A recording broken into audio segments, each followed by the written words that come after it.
Now with this, I'm going to make a slightly different, change in programming. I'm going to talk to Michael because I have so many questions, and he's a seems like a kindred soul.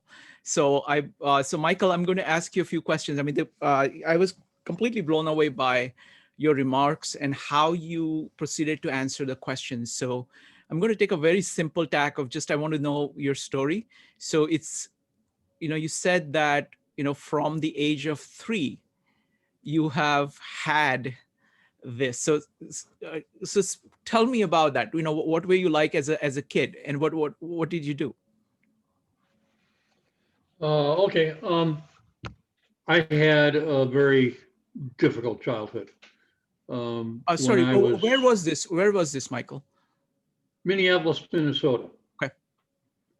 When I was 18 months old, my mother, biological mother, who was a single mother, abandoned me. And I was in foster care for about a year, and then I got adopted by a couple that would never be able to adopt today. It was a codependent relationship, and she had borderline personality disorder, and it was just hellacious.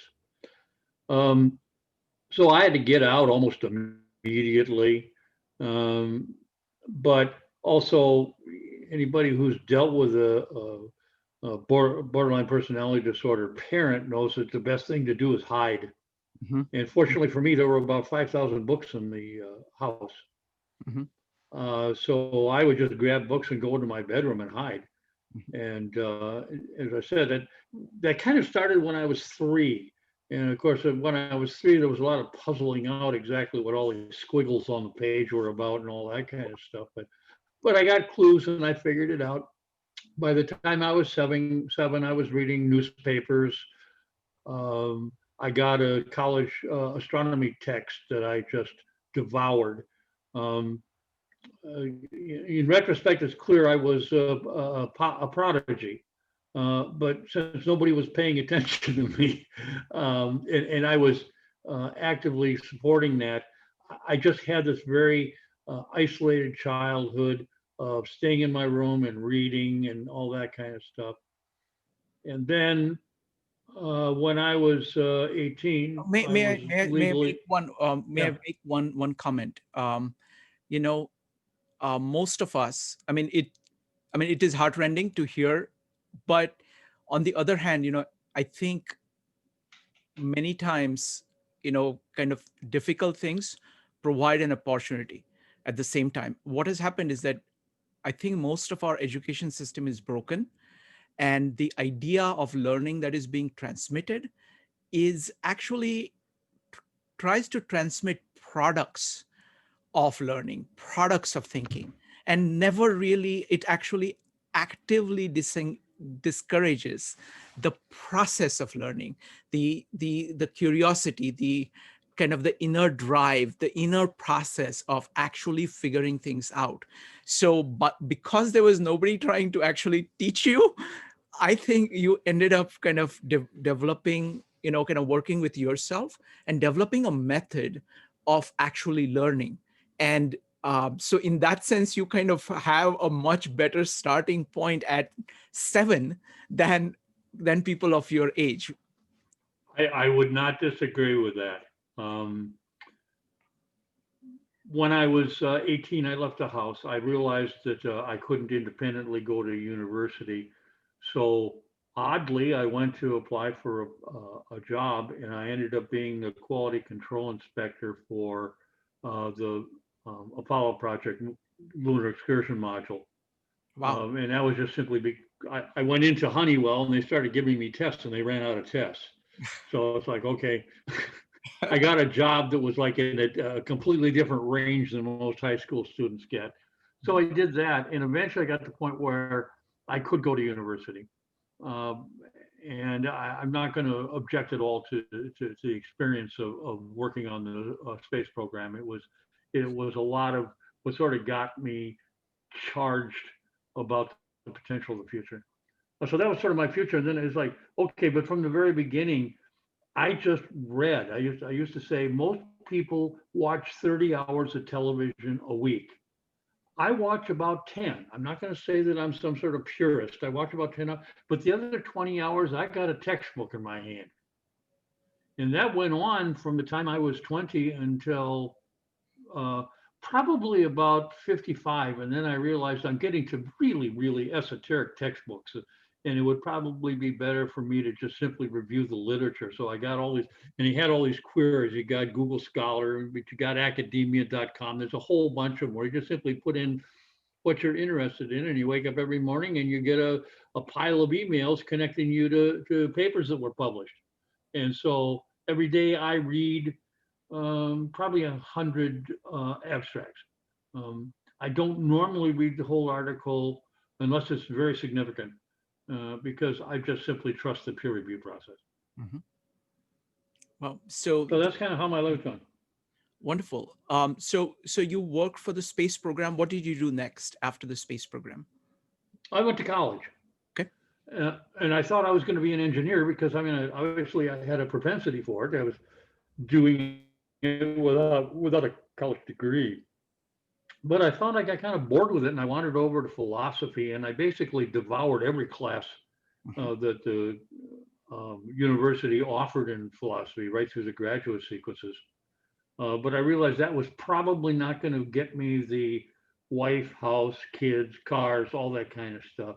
So I actually rather quickly got myself a business degree Mm-hmm. and went into business and did very well there. Mm-hmm. So many years up until 40, when you were pursuing a career, did you continue to study a lot on the side while you're pursuing the career? Yeah, like I said, most people work all day and then they Oh, go home and they watch okay, perfect. 30 hours worth of television. I didn't. I Got it. spent 20 hours a week studying, and I can read a college textbook in 20 hours. Mm-hmm. That's fantastic. So by the time you were 40, you had built up all of this kind of reading. You already had a career, and kind of the things that you wanted from life. What did you do next? Well, the problem really was, as I mentioned earlier, that as I told my wife, I am leading a very wonderful life. I got a big house, I got a luxury car, I got a wonderful wife, wonderful kids, a very high status career, and it's a very good life, but it isn't my life. Mm-hmm. I felt somewhat like I was an imposter in it. And so when I was 40, actually, I had a friend. I had just left a job, and I had a friend who had um, a company valuation business, um, and he called me up and said, "I'm just getting swamped with work. Can you come here and value some companies for me?" And I said, "I sure can." And I did that for about a month, maybe 6 weeks. And then I said, well, I really like doing that. So then I started going on contacting. I found out there were a bunch of people who were willing to market my abilities on a consulting basis. I said, well, this is a whole lot better. One is I get like 3-4 week vacations every 2 or 3 months. Mm-hmm. I get paid a high hourly rate, but I don't have to work much. So that gives me plenty of time to learn. Mm-hmm. So that's sort of how my life went after 40. Wonderful, wonderful. Now, you said that this was a great life, but this was not my life. So tell me, what is your life? What is your Well, life? right now I got it. Right Yes. now I got it.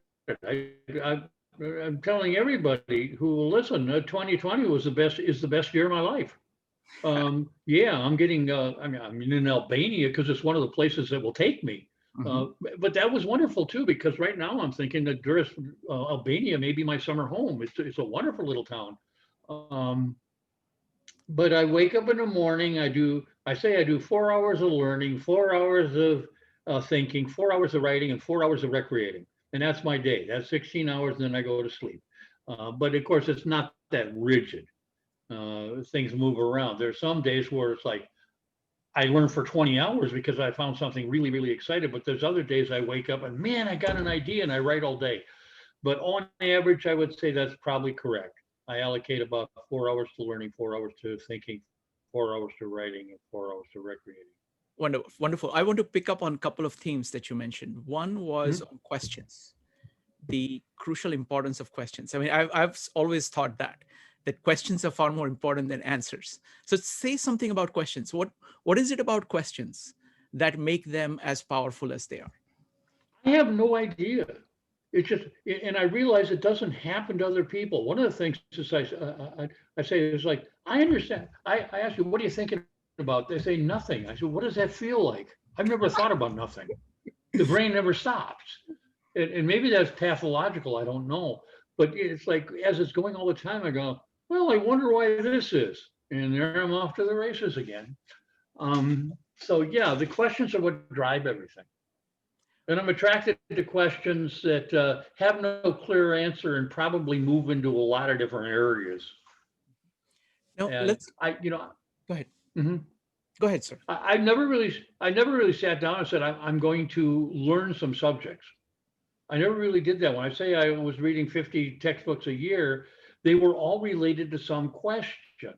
For example, when IPCC ARs came out, and we had the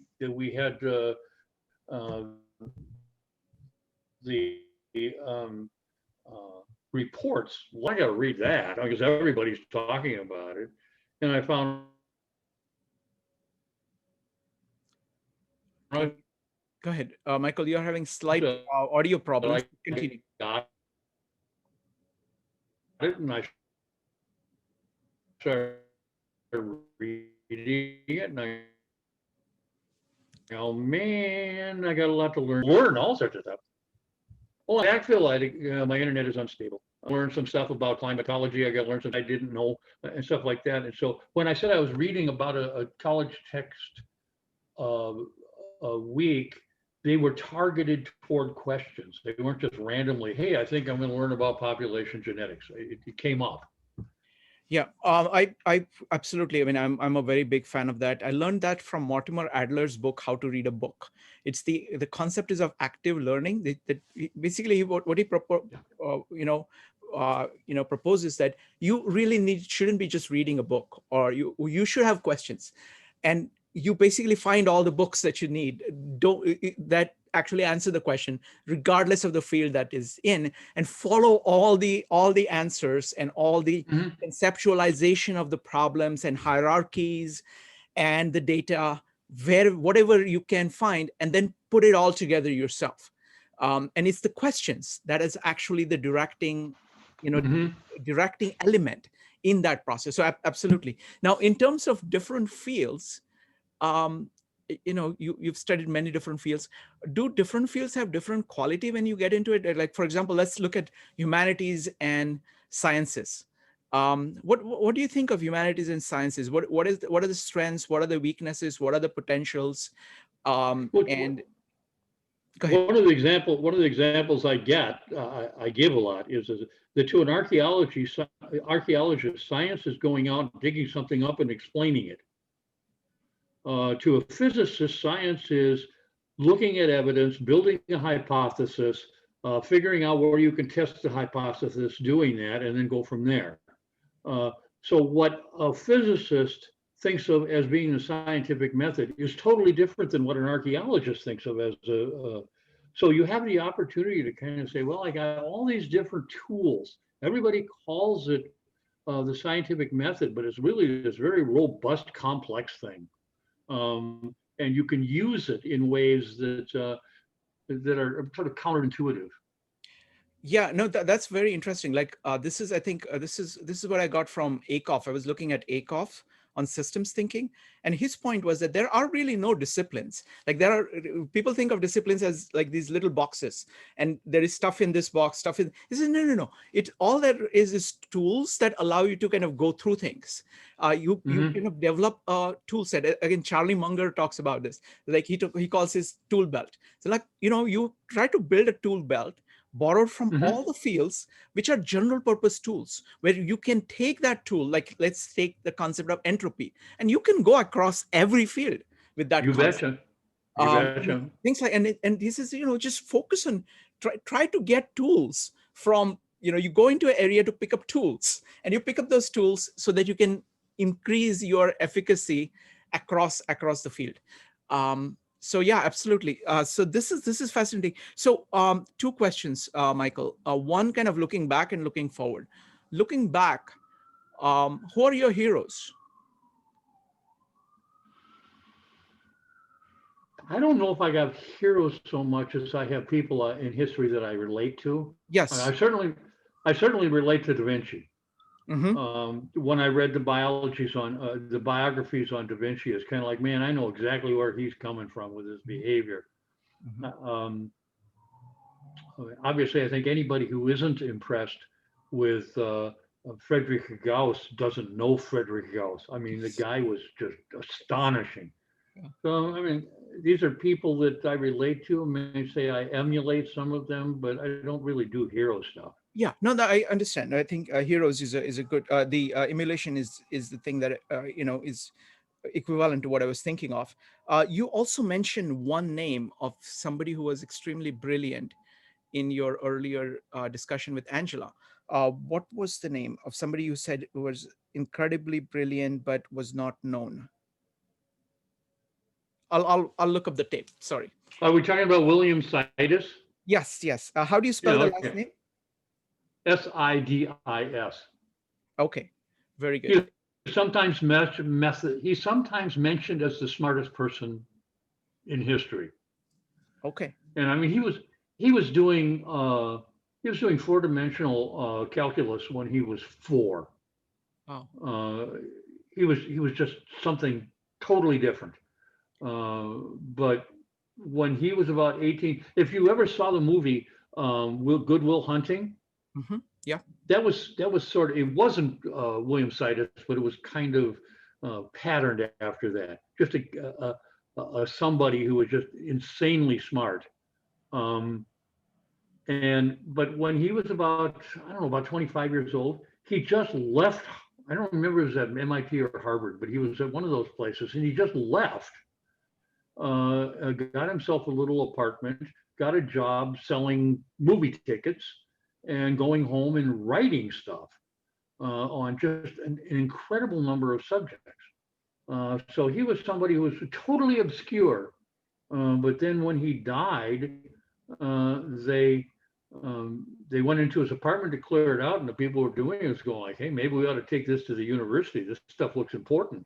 And it was at that point that time they realized he was a massive polymath. Wow. Wow.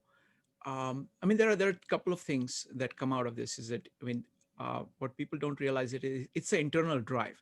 This is something that you have to do, and you kind of have to figure out a way of kind of making it happen.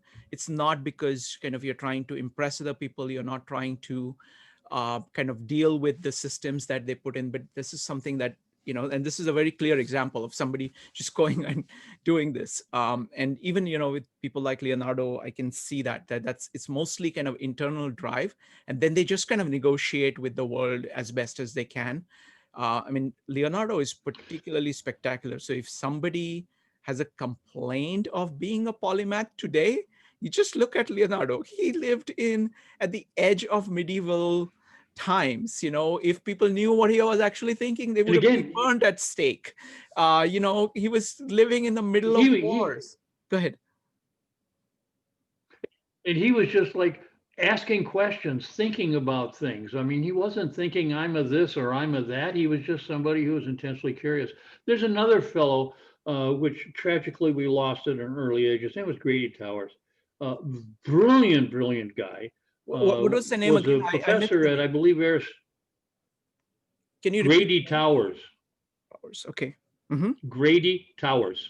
Got it. Um, I think he was a professor at Arizona State, and he just walked off, got a job as a security guard in a recreation hall on an Indian reservation, and just did that job because there wasn't much to do, and he would just sit around and think and write and read and all that stuff while he was a security guard. Unfortunately, at a relatively early age, one of the people in this youth center shot and killed him. And my circle of people all knew him. and it was just this huge tragedy because he was just an incredible person. Oh, somebody just wrote Chris Langan. Yeah, I know him too. He's one of my Facebook friends. Um, um, it, go ahead. Sorry.